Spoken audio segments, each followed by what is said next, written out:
एक मिनट की एक बहुत ही शिक्षाप्रद कहानी। एक गुरुकुल में एक बच्चा शिक्षा अध्ययन करता था।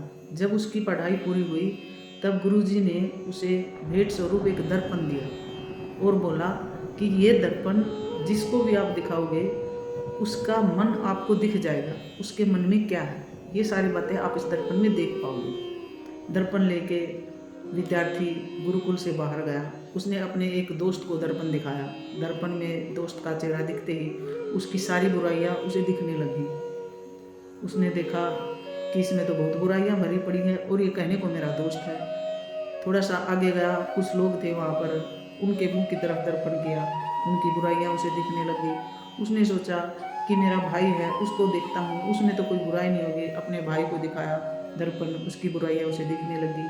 घर पे गया तो देखा माता पिता में तो कोई बुराई ही नहीं होगी। उसने अपनी माँ को दर्पण दिखाया, उसमें बुराई दिखी। पिता को दर्पण दिखाया, उसमें बुराई दिखी। जिस भी रिश्तेदार को वो दर्पण दिखाता उसी में बुराइयां ही बुराइयां दिखती। अंत में वह बच्चा परेशान हो गया और उस दर्पण को लेकर गुरुकुल में वापस अपने गुरुजी के पास गया।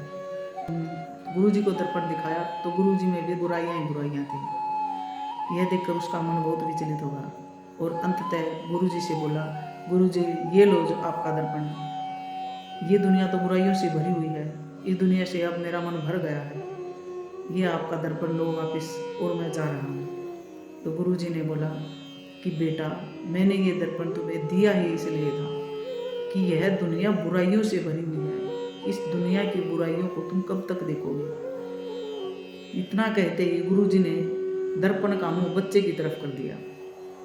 बच्चे ने देखा उसमें भी बुराइयां ही बुराइयां भरी हुई है। स्वयं की इतनी बुराइयां देखकर बच्चा अचंभित हो गया और गुरुजी ने कहा, बेटा, संसार की बुराइयां देखने की बजाय अपनी बुराइयां देखो। इस संसार की बुराइयों को तुम खत्म नहीं कर सकते, तो हमें स्वयं की बुराइयों को खत्म करना है। हम संसार की बुराइयों को खत्म नहीं कर सकते।